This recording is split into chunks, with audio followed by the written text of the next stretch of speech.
RHOC'S Noella Bergener is in a new relationship amid divorce. Moving on. While in the middle of a messy split from estranged husband James Bergener, Real Housewives of Orange County star Noella Bergener has found a new relationship. Every Bravo star breakup in 2021. Read article. There's somebody that I have known for years. He knew me married and knew my husband. That's not weird at all, but we just have a lot of love and respect for each other. Noella, 36, told Us Weekly on the Wednesday, January 5th, episode of our Getting Real with the Housewives podcast. He was one of those that just constantly checked in on me. Like, the moment James left, just like, how are you? Did you need anything? Do the kids need anything? Like one of those. She added of her bow of 1 month. It's just slow. It's very, very fresh. So, who knows? At the end of the day, I have an amazing friend, but right now we're friends who kiss. Celebrity splits of 2021. Stars who broke up this year. Read article. Noella, who shares 2-year-old son James with her ex, has been documenting her split on the RHOC. On December 19th, she posted a lengthy Instagram statement detailing the dissolution of her relationship. To this date, James has not visited our son or given me any explanation for his departure. He has fled the state to evade service, she said, addressing the news that the lawyer allegedly owes the IRS and the state of California around $5.8 million. My cards are still shut off. He hasn't paid a dime in support. He stopped paying for our home and is currently holding up our divorce unless I sign a statement saying that I lied about him, his business partner, and his brand. Former RHOC stars. Where are they now? Read article. The Housewives newcomer revealed that she is ready to put the marriage behind her, but that her ex, who she tied the knot to in June 2020, is holding up the divorce settlement because of his ego. At this point, we have a settlement. We both have ironed out all the details, like, it's ready to go. We just need to sign.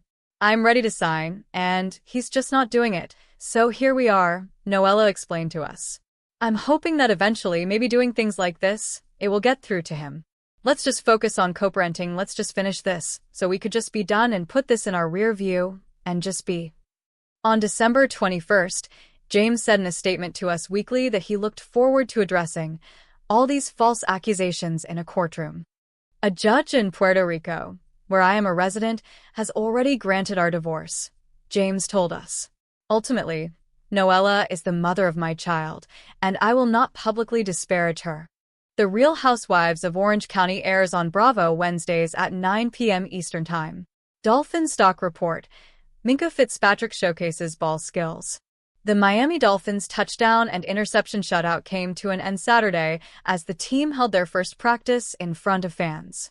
Safety Minkah Fitzpatrick hawked down a Zach Wilson pass, plucking it out the air for an interception, and rookie cornerback Jason Marshall Jr. picked off a Quinn Ewers pass and would have returned it for a pick six if the action were live.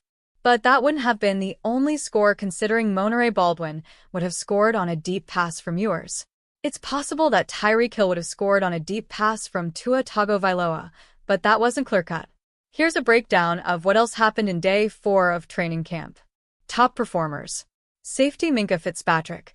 The recently acquired free safety showcased the ball-hawk skills that have allowed him to pull down 20 interceptions in 6 seasons, putting on the afterburners to get from the line of scrimmage to the middle of the field, where he plucked a pass from Zach Wilson out the air on a pass intended for Taj Washington. Inside linebacker Jordan Brooks. The Dolphins' starting inside linebacker is triggering fast and makes a bunch of tackles at, or behind the line of scrimmage every day. He's weaving in and out of traffic in the trenches to hunt down running plays consistently. Receiver D. Eskridge. One back end of the roster receiver typically becomes the weapon the backup quarterbacks lean on each camp, and Eskridge, a 2021 second-round pick the Dolphins found on the waiver wire and developed all of last season, seems to be that player this camp. Eskridge has made a chunky reception the past 3 days. Stock up. Jason Marshall Jr. is a rookie paying his dues in a Dolphins secondary auditioning for starters, but the University of Florida standout the Dolphins selected in the 5th round had his best moment of training camp when he pulled down a Quinn Ewers pass along the boundary and got it up and potentially could have run it back for a pick six. Stock down. Cam Smith, The Dolphins' 2023 second-round pick continues to be leapfrogged through the depth chart by players who barely know the defensive calls. He got beat by undrafted rookie receiver Monterey Baldwin on a long run-after-catch touchdown pass from Quinn Ewers, and it looked like Smith gave up on the play because he stopped running. We've officially reached the point in his development where we can no longer blame Smith's struggles on inexperience. At this point, there would be better odds he's cut than of Smith becoming a Week 1 starter. Injury update. Kader Kohou, the Dolphins' most experienced cornerback, injured his right leg covering Tyreek Hill during an early 1-on-1 period and never returned to practice. James Daniels, who is expected to be one of Miami's starting guards, finished his first practice of the week on Saturday.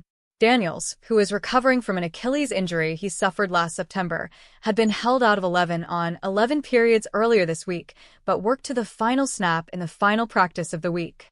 Center Aaron Brewer continues to be sidelined by a right leg injury that coach Mike McDaniel said is precautionary.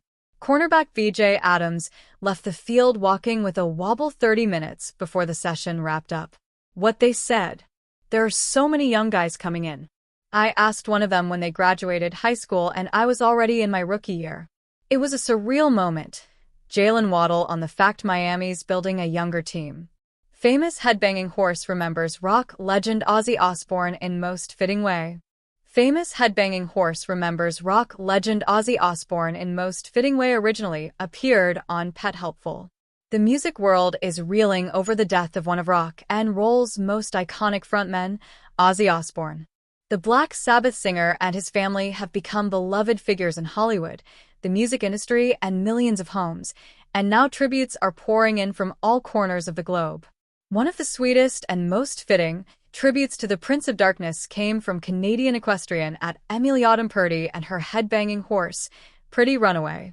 This music-loving mare has gone viral time and time again for her enthusiastic reactions to music, especially rock and metal, and she even caught the eye of Ozzy Osbourne himself. After recording a priceless headbanging video just for Ozzy and Sharon back in 2024, Emily knew reliving this special moment would be the perfect way to pay homage to the late rock legend. Now that's what I call a rocking horse. Pretty Runaway gets so into the music that it's hard not to bop along with her. She has excellent taste in tunes, and it's all thanks to her human mom. Naturally, some viewers were skeptical whether this iconic interaction truly happened. Sure enough, it did. Sharon posted the video of the musical mare on her own Instagram account, where even more people fell in love with this happy horse. Related, Highland Cow's adorable reaction to jazz music has people smiling from ear to ear. "I just know Ozzy was yelling, 'Sharon, look at this horse, Sharon,'" one commenter posted. Imagining him watching Pretty rock out could put a smile on anyone's face. His nickname may have been the Prince of Darkness, but he shared so many genuine and joyful moments with his fans, too. Having such a beloved musical horse is an incredible honor, but the biggest honor of all was being noticed by the Osbourne clan. Pretty may not have any idea what a beautiful impact she's had on the world. She's too busy finding her new favorite band, but it's safe to say this was an interaction that Emily will never forget. Rest in peace, Ozzy Osbourne, and rock on. Looking for more pet helpful updates? Follow us on YouTube for more entertaining videos. Or share your own adorable pet by submitting a video. Famous headbanging horse remembers rock legend Ozzy Osbourne in most fitting way first appeared on Pet Helpful on July 26, 2025. This story was originally reported by Pet Helpful on July 26, 2025, where it first appeared. Nationwide recalls on sausage, ice cream, and more to be aware of right now. There's been a slew of recalls this month, hitting grocery stores across the U.S. Multiple popular groceries, from yogurt and chicken sausage to coffee pods and Ritz crackers, have been impacted nationwide due to contaminations, undeclared allergens, and more. Here's what you need to know about the latest recall announcements and what to do if you have an affected product on hand. Chicken sausage. KM Foods Incorporated has recalled over 24,000 pounds of its al fresco chicken sausage after consumers discovered white plastic pieces inside the links. The affected product, the all-natural al fresco chicken sausage sweet apple with Vermont maple syrup, has a printed lot code of 179 and a use or freeze by date of October 1st, 2025. The recalled packages are stamped with establishment number P7839 inside the USDA inspection mark. The ready-to-eat sausages were distributed nationwide and sold at major retailers, including Walmart locations in 28 states and regions. While no injuries or illnesses have been connected to this recall, the presence of plastic in the product poses a potential choking hazard and could lead to internal injury if consumed. If you have the recalled sausage in your refrigerator or freezer, do not eat the product and instead return it to your place of purchase for a potential refund. Coffee. The Food and Drug Administration, FDA, announced that New Mexico Pinion Coffee Company has recalled a selection of its single-serve dark pinion coffee pods. This is due to a risk of ink contamination. The issue lies in the printed lids of the pods, which may leach ink into the coffee during brewing. The pods were distributed and sold online and in retail locations across the country, and any potentially contaminated pods should be discarded immediately. While no illnesses have been reported, the company recalled the coffee out of an abundance of caution. Check your coffee pods for a printed UPC of 812361033081, lot code 251749, and best by date May 8, 2026. If your coffee matches the recall information, contact the company by calling 505-298-1964 for refund information. Ice cream bars. More than 100,000 ice cream bars have been recalled due to a possible Listeria monocytogenes contamination. The recall affects a wide range of Rich's ice cream products, including Rich Bar, Fudge Frenzy, Strawberry Shortcake, Orange Cream, and Blue Raspberry bars. The impacted products have lot numbers ranging from 24,351 through 25156. Distributed and sold to wholesalers across 23 U.S. states and the Bahamas, recalled ice cream bars could pose a severe risk to individuals who are immunocompromised, pregnant, age 65 or older, or young children. While no illnesses have been reported, Listeria infection, listeriosis, can cause symptoms like fever, muscle aches, nausea, vomiting, and diarrhea. Check your freezers, discard any recalled products, and contact the FDA at 1-888-INFO, FDA 1-888 for 636332 with any questions. Ritz crackers. Several varieties of Ritz peanut butter cracker sandwich cartons, including 8-count, 20-count, and 40-count packs, as well as a 20-count variety box, were recalled nationwide. This is because some of the individual packages that were labeled as cheese may actually be peanut butter crackers. The mislabeling of individual packs poses a risk for those with peanut allergies. The recalled products have best when used by dates ranging from November 1, 2025 through January 22, 2026. There have been no allergic reactions reported, but check your crackers and dispose of or return mislabeled items to your place of purchase. Call 911 immediately if you are experiencing symptoms of anaphylactic shock after eating the mislabeled crackers. Tuna salad.